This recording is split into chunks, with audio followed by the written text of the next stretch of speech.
Welcome to this midweek message. I'm Drew Groen. Stay with me, Pastor Will Booth. We are continuing our Bible People A to Z. We are on J. We had, me and Gary actually teased Jael last week, but Pastor reminded me that we've already done this in our Good Girl, Bad Girl series. So if you haven't and you want to double up on J's this week, go find our older episode about Jael. It's it'll drive the nail home. Yes, it will. Yes. So we get to You J. get right to the point on that, Yes, don't you? yes. So we get to J today, and there's some honorable mentions, some Joseph, some there's a lot of Jesus. There's a lot of good J's, but we landed on Jairus. Is that or Jairus? Jairus. I often hear it pronounced Jairus. We really don't know, but I often hear it pronounced Jairus. And which is, do you know what Jairus means? Do tell. What does it mean? It's God enlightens, which is a good one for this story, I think. Yes. Actually, I think it means Yahweh enlightens. Okay. Well, and the only reason I make that distinction is that Yahweh is the Hebrew sacred name for God, and the J is a Y sound. Okay. And so you have, or as it's translated. So that's, and especially as it went through Latin and then it ended up becoming J's. But anyway, that's hence the word Jehovah, which we won't get into. That's a whole different story. Yeah. Again, another J. Another J, to talk about. But that the word Jehovah actually is not in the Bible. It is, but that's a whole different issue about translation. It is the name of God, but it went through a couple translations to end up there. It's actually from Yahweh. But Yahweh is really the which root. they removed all the Yes. not vowels. Well, they didn't have vowels. So yes. the original Hebrew was primarily consonants, and it had vowel pointings later, and that was part of the issue. And so the issue of Jehovah. Sorry, since we opened it, I'll finish it. No, go for the it. issue was it. that the Hebrews were terrified of using, or not terrified. I should say they were respectful of the holy name of God, and therefore did not want to draw sacrilege by misusing the name of God. And so when they would see the word Yahweh as printed in the text, remember it didn't have the vowels, they would actually use the breath marks for the word Adonai, which is Lord. And so it was a way of doing that. So when you added the breath marks from Adonai to the word Yahweh, and then you put it into Latin, you end up with a J, it becomes Jehovah. Okay.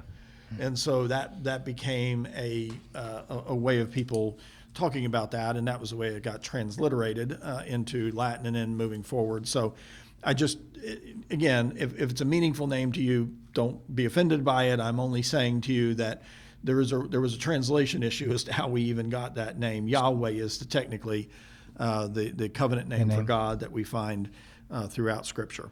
But anyway, so we're talking about, go on. Tell us about the story today, which I will be in Mark 5, Luke 8, and Matthew 9. Yes. The spots Yes. where if you want to read the story Yes. along with us, you're more than welcome to. So tell us the story. So let me give it to you at the 30,000 foot view first, and then I'm going to really dive in because I think there's just some powerful things that are happening. So we have Jairus, who is it says he's a synagogue official, okay? A ruler. Official, leader, or something. And best we can figure out, usually there's only one of those at a place. And especially in this area, probably would have been very unlikely there'd be any more than the one as the ruler or leader of the synagogue. And basically what that meant was he had responsibility for taking care of the scrolls. He had responsibility for setting up the schedule of who was going to be speaking on the scrolls, which scrolls they'd be speaking on predominantly. He kept the schedule. He was the office manager, if you will. But I mean, by the term ruler, he really, to be in charge of the scrolls was a very important job. I mean, and to do that. For those of you that are fans, probably a fluent. Is that fair to say? Well, definitely could get medical help. Wasn't like poor or like. Yeah, no. He had a job that had some prestige to it. I don't know that you would call him wealthy, but he was certainly, is probably a better way to say that. He had prestige, he had influence, he had standing in the community, and he certainly was not in poverty. I would not attribute him to be wealthy in that way. I don't think that would be the implication, but that's better put than that was. That I was getting at. So I was just going to say that if you're fans of the series Chosen, you actually see they do a very interesting take on this in terms of him, along with another rabbi, being sympathetic to the cause of Jesus, where many others are not. and those two share their sympathies together. And again, it's a holy imagination, but it's a fascinating way to think about it, because at this point we're going to find him coming to Jesus for help. He clearly had to. I'm sure he's desperate, but even being desperate, it was a real stretch to go to Jesus when so many of the rabbis were already very antithetical, opposed, and downright belligerent about and toward Jesus, and becoming even more so. So there was something else was going on here. So anyway, Jairus is the leader of the synagogue. His daughter, who is 12, becomes ill. And so the three Gospels, what we call the synoptics, Matthew, Mark, and Luke, are the synoptic Gospels. We refer to John being separate. The reason we talk about that is that the synoptic Gospels seem to share a more common set of stories. John absolutely carries many of the stories, but John has unique stories that we don't find anywhere else. And so we talk about the synoptics as having a great more affinity or connection with each other in the same stories, the way they tell them. But yet, even here, we have differences in the way the stories are told.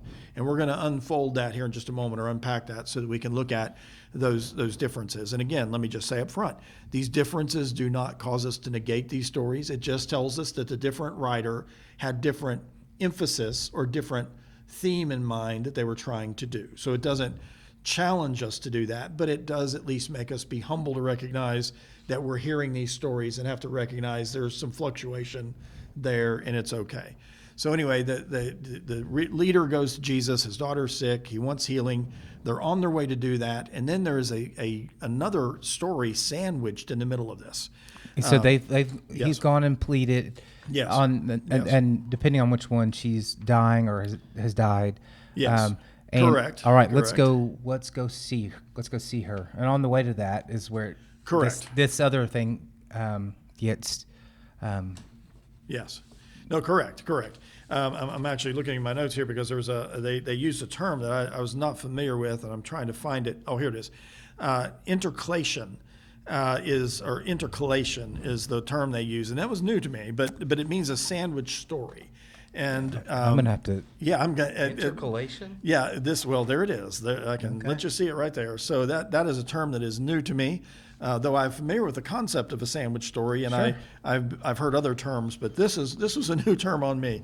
But this idea of an intercalation is that this story is embedded in the middle of that. So they're on their way to go there. This woman reaches out, touches the hem of Jesus' garment. She's been suffering with this issue of blood for 12 years, and she's healed. Jesus says, "Who's done this?" Right? Yeah. And, who touched me? Yeah, who touched me? And she falls trembling before him, and then he basically, sets her on her way. And so then he finally gets to the daughter, and by that time we find out she's dead, at least in two of the gospel accounts. In one, we already knew that, and then finds out she's dead. And then Jesus has a confrontation with the mourners, and then he goes in and he basically brings her back to life. And then, at least according to one of the Gospels, he tells them, "Don't tell anybody about this." Yes, which is fascinating. I think that might be Mark, but Yeah. and then in Matthew, the end of Matthew, it says, and then the whole town. This story was known throughout the town. Basically, it was like, well, that would have been true in either of the cases, Yes. because the mourners were there and knew she was dead, and then she's walking around town the next day, skipping through town the next day. People knew. Yes. So there, And I think the mourners, they may have had some pride with that, because they basically laugh at Jesus and say this. Right. So for them to go back and say, it would have been some self-shame in that. They would have they had to eat crow a little bit. So they may have been somewhat hesitant. Yeah. But obviously the story does not stay where Jesus asked them to keep it. Yeah. So. And again, the other thing you have to realize, and their cultures around death are very different than ours in the sense of, not very different, but they have uniqueness about them. So the Jewish understanding, the folks go into the ground really quick, whereas we take a couple days and we, of course, do all the things we need to do and fine. But in their tradition, you go into the ground really, really quick. And then everything happens after that. The mourning happens, the time of the people coming and being with you, all that stuff happens after the burials. The burial happens pretty quickly. So these mourners who come, it was a part of helping the family do that, and it actually had something to do with your status of your family. That there were these professional mourners, these people who were paid. And how many mourners you could afford. Yeah, and if you had a ton of mourners, you were a really well-to-do family or whatever. So anyway, there's this group of mourners there, It may have been family. It may have been these professional mourners. Even more so a pride issue. How's that on your resume? Yeah. Well, you all don't really go to real funerals, do yeah. you? It's like you all miss that. Yeah. So that's funny to me, to think about how that unfolds. So you have that in this whole deal.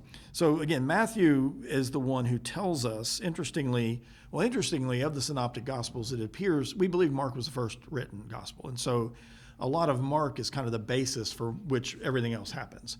But interestingly enough, it's Matthew that really deviates a little bit on this one. Matthew starts off saying the daughter's dead, and we already know that. And the official comes to Jesus and says, you still can do something. So either way, whether we know she's dead or not, there's a lot of faith happening on the part of Jairus to go to Jesus. So especially if she's already dead, but or maybe at that point he has nothing to lose, right? Yes. Who knows? But either way, it's a big step for him to go to Jesus, who is already in a very controversial and oppositional state, if you will, with the religious leaders of Judaism. And him being this leader, this could look bad for him. Sure. And could jeopardize his job, frankly, if other Pharisees found out about, what had happened. But anyway, so he goes to Jesus, he asks, and so as I say, Matthew tells us that the daughter's dead, but the others are not. I'll tell you what else is interesting is that before this, the stories that are happening even before this in the various Gospels is you have Jesus' teaching, but you have confrontation with religious leaders just up and down that's happening in many of the Gospels that are taking part here before this takes place. As a matter of fact, in Matthew, before this, we had the healing of the paralytic, we have the calling of Matthew, all these things are happening, but we also have the arguments. In Mark and Luke, we have the story that immediately precedes this is the exorcism of the Gerasene demoniac. This is a very interesting story. They come across this demon-possessed guy who nobody wants to be with. He's on the outskirts of town. Jesus heals him. But in either case, you see the power of Jesus. So you see this building of the power of Jesus happening in amazing ways, but you also see the heightening of the tension with the religious leaders. So currently, almost. Yeah, So absolutely. as one builds up, the other is building up just as Absolutely. quickly. Absolutely. So anyway, he comes. The leader comes to Jesus, asks for him to come help him, and they're on their way, and they meet this woman who's had this issue of blood. So here's the thing about that. So you have a daughter who, at least the stories here, at least one of them tells us that she's 12. I don't think Matthew tells us that, but we are told that she's a 12-year-old girl, and so that's actually Luke tells us that. Luke tells us that. But then we find out that the woman has had this issue of blood for 12 years. So isn't it fascinating that both of these stories center around 12?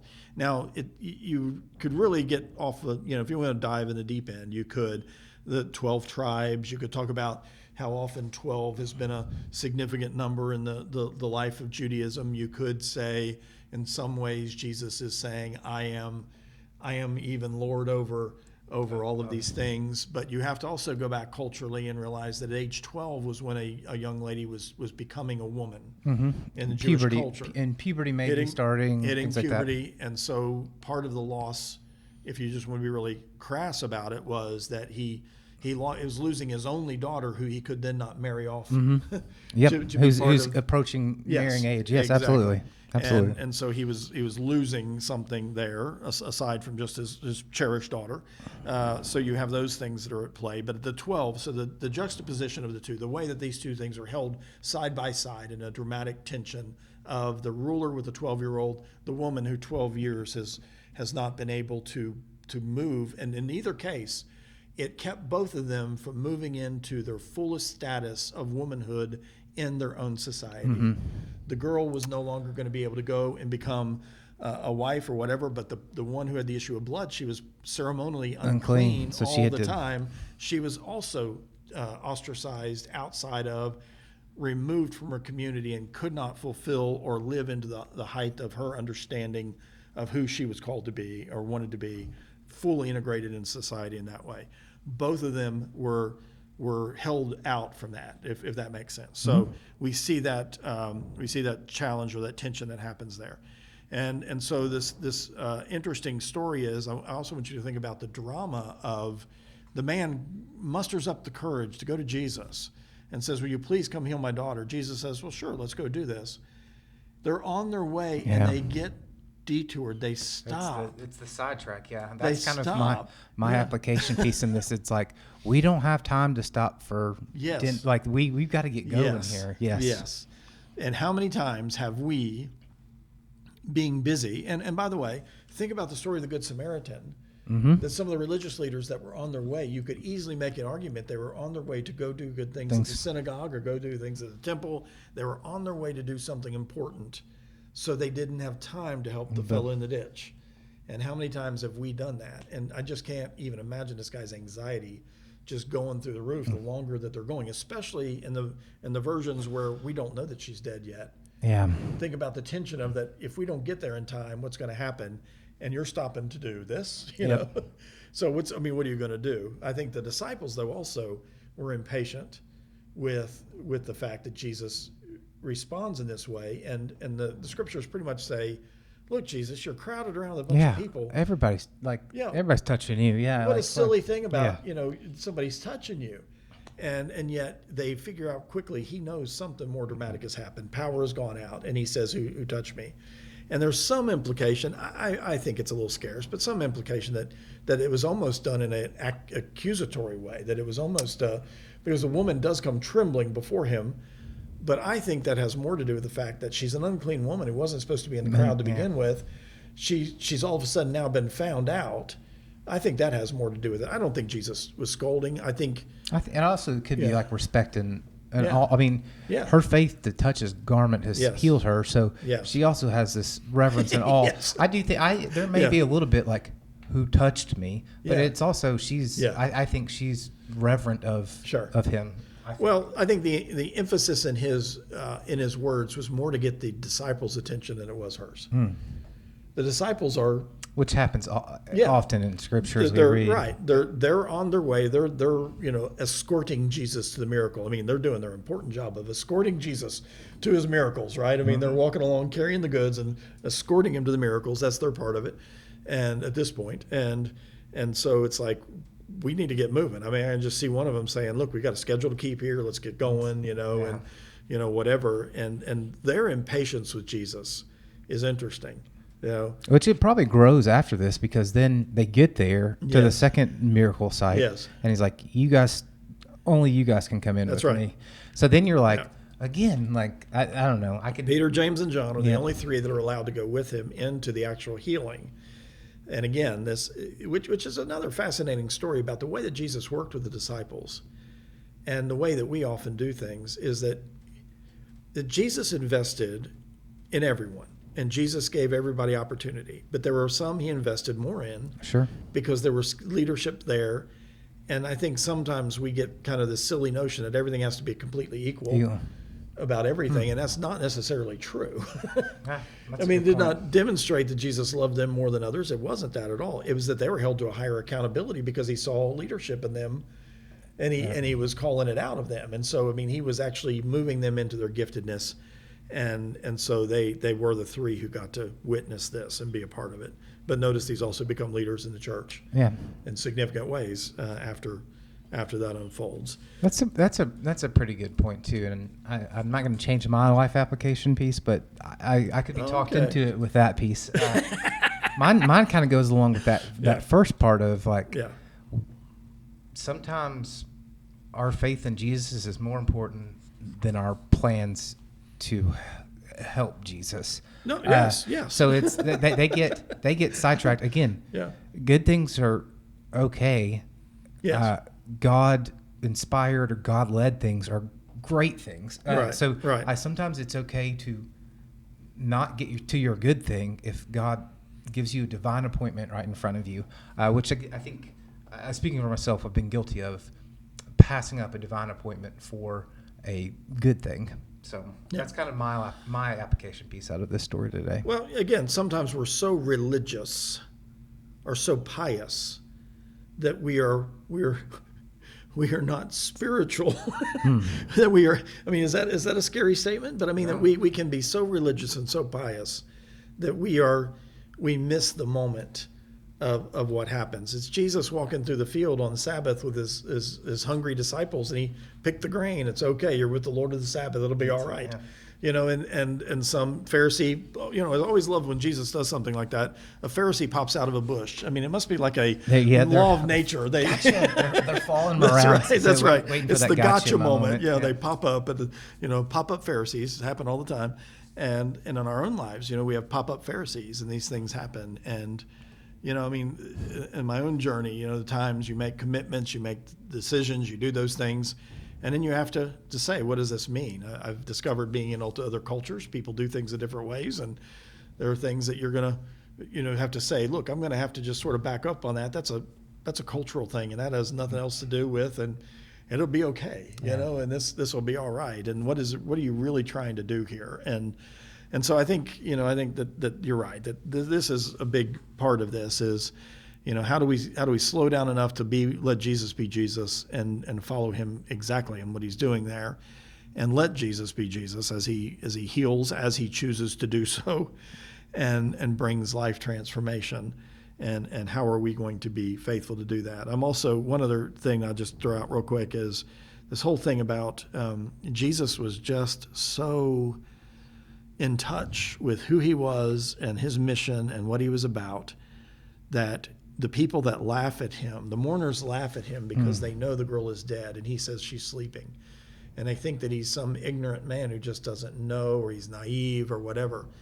But he actually knew more than they could ever imagine. But instead of then countering that, he goes in private, does the healing, and then I want to believe he exited out of the back door so that he didn't even have to, but not because he didn't want to face them, but because he didn't want to have to go out there and then he didn't want to rub their nose. Exactly. I mean, I would have thrown the windows open. I would have said, okay, here you go. Watch this. You got that camcorder? Bring it over. Let's do this. Come on. Yeah. Zoom in right here. This is my good side. That's right. Yeah, exactly. I mean, I think I would have been more tempted to at least, walk out with her and say, so who's telling the truth now, guys? But no, he didn't play any of those games. He was so good point. Clear to who he was. He was so clear about his mission, so focused on what he was doing. He did not need or care about either their applause or their laughter. It didn't faze him. Yep. He was just, he did what he did. And then he was like, don't tell people. It's okay. Because sometimes it's because he said, my time is not at hand. I think sometimes it's because it was going to overwhelm the family.